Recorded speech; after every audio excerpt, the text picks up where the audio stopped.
जिंदगी में सफलता उसी को मिलती है जो इन बातों को दिमाग से निकाल देता है। वह बातें कौन सी हैं? वही हम आज एक रोचक कहानी के माध्यम से जानेंगे।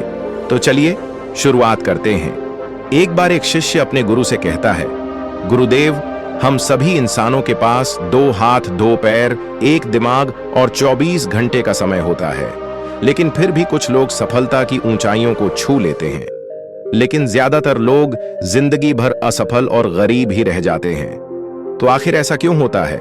गुरुदेव ने मुस्कुराते हुए कहा, पहाड़ों के बीच बसे एक छोटे से गांव में एक वृद्ध गुरु रहा करते थे। दूर दूर से लोग उनके पास जीवन की कठिनाइयों का समाधान लेने आया करते थे। एक दिन एक युवा लड़का उनके पास आया। उसकी आंखों में निराशा, चेहरे पर चिंता और मन में असफलता का बोझ साफ दिखाई दे रहा था।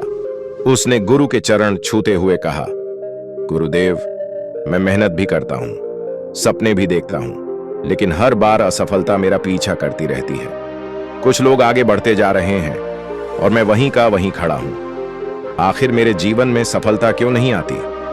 गुरु ने मुस्कुराते हुए उसकी ओर देखा और कहा, तुम्हारे अंदर सफलता की आग तो है, पर आग को दिशा देने वाली समझ अभी जागी नहीं है। आज मैं तुम्हें एक ऐसी कहानी बताऊंगा जो तुम्हारी जिंदगी बदल देगी। 3 पत्थरों का रहस्य। गुरु ने उसे पास के जंगल में चलने को कहा। चलते चलते वे एक नदी किनारे पहुंचे। वहां गुरु ने 3 पत्थर उठाए, एक काला, एक लाल और एक सफेद। गुरु ने कहा, इन 3 पत्थरों में जीवन छिपा है, इन्हें समझ लो तो सफलता खुद चलकर तुम्हारे पास आएगी। युवक ने पूछा, गुरुदेव, ये पत्थर क्या बताते हैं? गुरु ने पहले काले पत्थर की ओर संकेत करके कहा, यह काला पत्थर उन लोगों की तरह है जो अपनी हार, अपने डर और अपने दुखों को जीवन भर उठाए घूमते रहते हैं। वे कोई फैसला नहीं लेते, कोई कदम नहीं उठाते, वे बस परिस्थितियों को दोष देते रहते हैं। फिर गुरु ने लाल पत्थर उठाया और कहा, यह लाल पत्थर उन लोगों जैसा है जो कोशिश तो करते हैं, पर बीच रास्ते में रुक जाते हैं। कभी उत्साह चढ़ता है, कभी उतर जाता है। थोड़ी मुश्किल आई नहीं कि उनका मन टूट जाता है। ये लोग कभी बड़ी जीत नहीं पा सकते। अंत में गुरु ने सफेद पत्थर को उठाया और उसकी चमक दिखाते हुए बोले, यह सफेद पत्थर विजेताओं का प्रतीक है। ये लोग अपनी हार को सबक बना लेते हैं, अपनी गलतियों को सोने की तरह संजोते हैं, अपने दुखों को ताकत में बदल देते हैं। ये वही लोग होते हैं जो अंत में सफलता की चोटी पर दिखाई देते हैं। युवक सफेद पत्थर को ध्यान से देखते हुए बोला, गुरुदेव, मैं इस पत्थर जैसा कैसे बन सकता हूं? गुरु उसे एक पुरानी गुफा के पास ले गए। गुफा के अंदर 4 पत्थर के दरवाजे बने थे। गुरु बोले, सफलता पाने के लिए तुम्हें इन 4 दरवाजों को पार करना होगा। दरवाजा 1, डर को जीतना। गुरु ने कहा, डर ही असफलता की माता है। जिसने डर को हराया, उसने जिंदगी को जीता। हर विजेता की यात्रा डर से शुरू होती है और जीत पर खत्म होती है। दरवाजा 2, निरंतरता। गुरु बोले, हर दिन थोड़ा भी आगे बढ़ोगे तो एक दिन बहुत आगे निकल जाओगे। सफलता बड़े कामों से नहीं, छोटे छोटे निरंतर प्रयासों से बनती है। दरवाजा 3, धैर्य। कोई भी बड़ा फल समय लेता है। गुरु ने कहा, बांस का बीज 5 साल तक जमीन के अंदर रहता है, लेकिन जब निकलता है तो कुछ ही हफ्तों में 90 फीट ऊपर चला जाता है। धैर्य वाले लोग ही ऊंचाई तक पहुंचते हैं। दरवाजा 4, आत्मविश्वास। दुनिया तुम्हारे बारे में क्या सोचती है, इससे फर्क नहीं पड़ता। गुरु ने कहा, फर्क सिर्फ इस बात से पड़ता है कि तुम अपने बारे में क्या सोचते हो। जो खुद पर भरोसा करता है वही इतिहास लिखता है। युवा ध्यान से सुन रहा था। उसके चेहरे पर अब डर नहीं था, बल्कि एक नई चमक थी। गुरु ने उसे एक ऊंचे पर्वत पर चढ़ने को कहा। कई घंटों की चढ़ाई के बाद वह शिखर पर पहुंच गया, लेकिन वहां कुछ नहीं था, सिर्फ हवा और खुला आकाश। निराश होकर उसने कहा, गुरुदेव, यहां तो कुछ भी नहीं है। गुरु मुस्कुराए और बोले, यही जीवन का सबसे बड़ा रहस्य है। सफलता किसी वस्तु का नाम नहीं है, सफलता वह व्यक्ति है जो तुम चढ़ाई के दौरान बन जाते हो। उन्होंने आगे कहा, इस पहाड़ ने तुम्हें मजबूत बनाया, तुम्हें सिखाया कि रास्ते में जो कठिनाई आती है वही तुम्हें विजेता बनाती है। मंजिल तो सिर्फ एक नाम है, असल जीत यात्रा में छिपी होती है। युवक की आंखों में आंसू आ गए। अब वह समझ चुका था कि सफलता बाहर नहीं, उसके भीतर ही छिपी है। गुरु ने कहा, सफलता पाने के लिए सिर्फ एक चीज चाहिए, अपने लक्ष्य के प्रति अटूट विश्वास। जो खुद पर विश्वास रखता है उसे दुनिया की कोई ताकत नहीं रोक सकती। युवक ने गुरु को प्रणाम किया और उसी दिन से उसकी नई जीवन यात्रा शुरू हो गई। एक ऐसी यात्रा जहां अब वह डर कर नहीं बल्कि जीत कर जीता था। तेज धूप से झुलसता हुआ रेगिस्तान के किनारे बसे छोटे से गांव में एक लड़का रहता था, आरव। उसके पिता चरवाहे थे, मां बीमार रहती थी। घर में गरीबी, बाहर दुनिया और भीतर एक ऐसी आग जो हर रात उसे सोने नहीं देती थी। आरव जानता था कि वह किसी साधारण मिट्टी से नहीं बना है। उसकी आंखों में कभी कभी ऐसी चमक उभर आती थी जैसे किसी गहरे जंगल में बैठा सिंह अपना सच पहचान रहा हो। लेकिन दुनिया उसे यही कहती, तू कुछ नहीं कर पाएगा, तेरा जन्म ही गलत दिशा में हुआ है, तू जिस जगह है वहीं रहने के लिए बना है। पर उसके दिल में एक आवाज आती थी, उठ, तू वही है जो अभी तू खुद नहीं देख पा रहा। एक दिन गांव में यात्रियों का काफिला आया। उनमें से एक थी अन्वी, जिसकी आंखों में ऐसा विश्वास था कि जैसे वो हर इंसान की तकदीर पढ़ सकती हो। आरव ने उसे बस एक बार देखा और उसकी जिंदगी बदल गई। अन्वी ने मुस्कुराकर पूछा, तुम कौन हो? आरव चुप रहा। वह खुद नहीं जानता था कि कौन है। अन्वी बोली, लोग कहते हैं कि तू कुछ नहीं कर सकता, पर मेरी नजर कहती है कि तेरी आत्मा में एक सोया हुआ सिंह है। इन शब्दों ने आरव के भीतर दबी आग को हवा दे दी। कुछ महीनों के बाद गांव में सूखा पड़ गया। पानी, अनाज, पशु सब खत्म होने लगे। आरव ने ठान लिया कि वह जंगल के भीतर जाकर कोई रास्ता ढूंढेगा। अन्वी बोली, मैं भी चलूंगी। दोनों ने कठोर रेगिस्तान पार किया, पहाड़ों की चढ़ाई की, रातें बिना खाने के बिताई। सब कुछ मुश्किल था, लेकिन दोनों के बीच एक ऐसा प्रेम पनपने लगा जो शब्दों में बताना मुश्किल था। वह प्रेम सहारा भी था और ताकत भी। जंगल के भीतर गहराई में उन्हें मिला एक बूढ़ा संत जिसे लोग अग्निदेव बाबा कहते थे।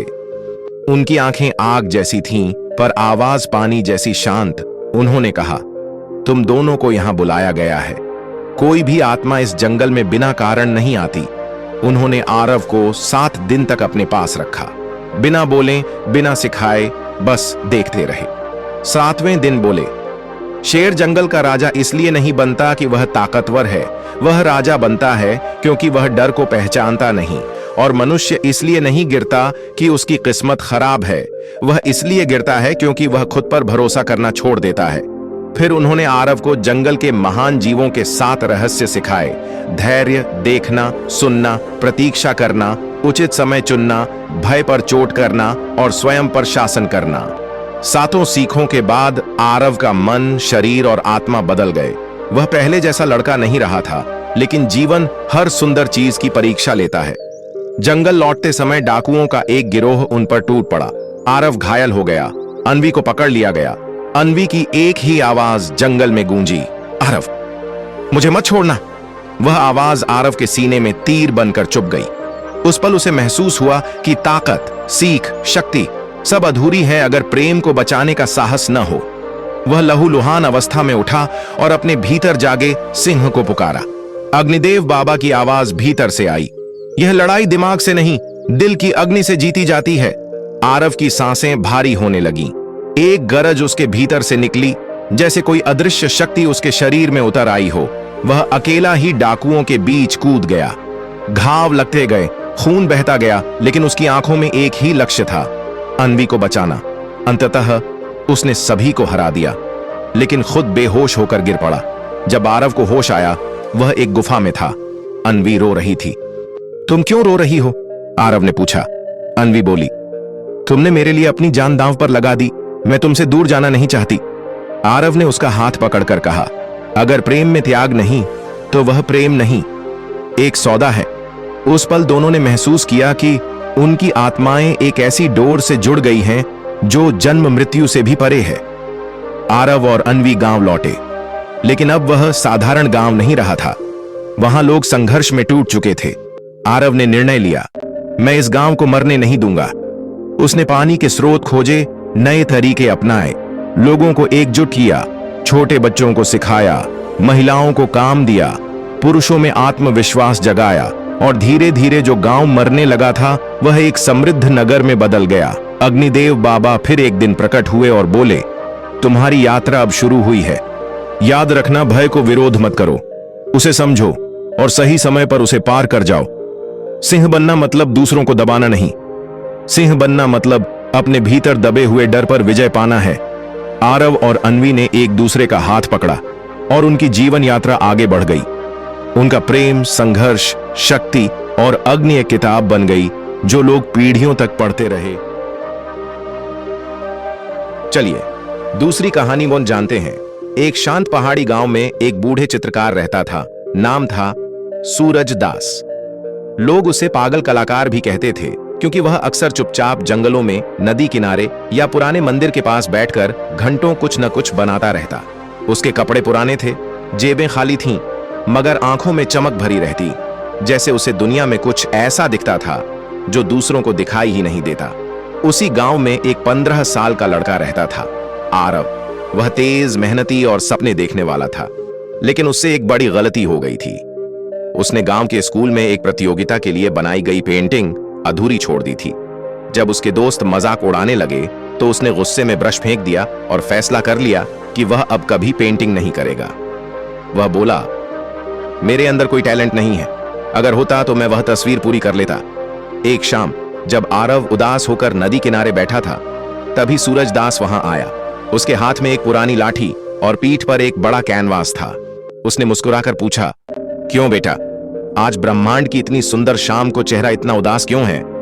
आरव ने चिड़चिड़ाते हुए कहा, मैं कुछ नहीं कर सकता, मेरा हाथ काम नहीं करता, मैं पेंटिंग छोड़ रहा हूं। अधूरी तस्वीर हमेशा मेरा मजाक उड़ाती है। सूरज दास ने उसकी आंखों में देखा और धीमे स्वर में पूछा, क्या तुम जानते हो, दुनिया की सबसे खूबसूरत चीजें अक्सर अधूरी ही होती हैं? आरव चकित हो गया। कैसे? वह हंसा और बोला, पहाड़ पूरे आसमान तक नहीं पहुंचते, नदियां भी समुद्र तक पहुंचते पहुंचते थक जाती हैं, मगर लोग इन्हें पूर्ण मानते हैं। तो फिर इंसान अपने भीतर अधूरा क्यों नहीं स्वीकार सकता? आरव ने पहली बार किसी को इस तरह बात करते सुना था। वह ध्यान से सुनने लगा। सूरज दास ने अपना बड़ा कैनवास खोला। उस पर एक अद्भुत चित्र बना था। हरी घाटियों के बीच एक सुनहरा मंदिर, जिसके ऊपर सूरज की किरणें पड़ रही थीं। चित्र इतना सुंदर था कि लगता था अभी पन्नों से बाहर आ जाएगा। आरव ने आश्चर्य से पूछा, यह तो पूरा लग रहा है, इसमें तो कुछ कम नहीं है। चित्रकार मुस्कुराया, तुम गलत देख रहे हो, यह तस्वीर भी अधूरी है, जैसे तुम अपनी तस्वीर को अधूरा कहते हो। आरव ने ध्यान से देखा। सही में एक किनारा खाली था, पर सिर्फ एक छोटे हिस्से में। लेकिन अगर यह अधूरी है तो यह इतनी सुंदर कैसे दिखती है? चित्रकार ने तुरंत जवाब दिया, क्योंकि मैं हर चीज को परफेक्ट बनाने के पीछे नहीं भागता।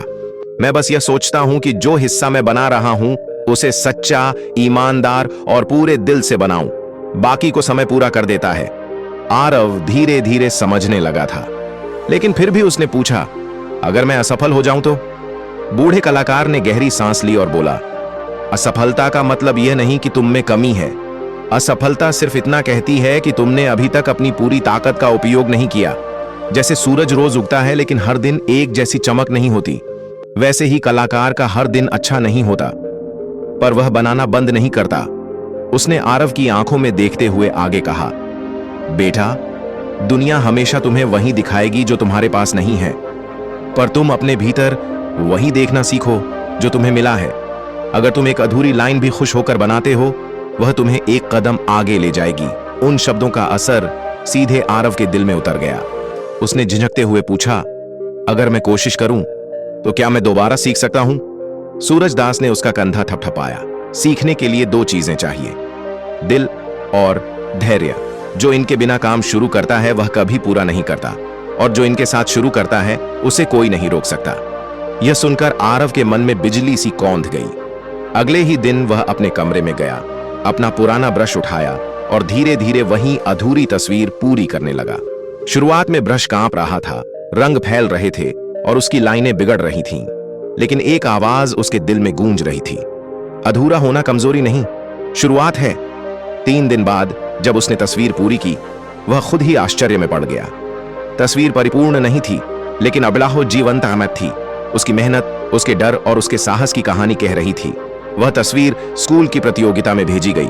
जजों ने कहा कि यह तकनीकी रूप से बेहतरीन नहीं है, लेकिन इसमें सच्चाई और भावनाएं हैं। और उसी आधार पर आरव को विशेष सम्मान पुरस्कार मिला। पुरस्कार लेकर वापस आते समय उसने सबसे पहले सूरज दास को ढूंढा। वह वहीं नदी किनारे बैठा था। आरव दौड़कर बोला, गुरुजी, आपकी बात सच हो गई। मेरी अधूरी तस्वीर ने मुझे पूरा बना दिया। सूरज दास मुस्कुराया, मैंने सिर्फ रास्ता दिखाया है, चला तुमने ही है।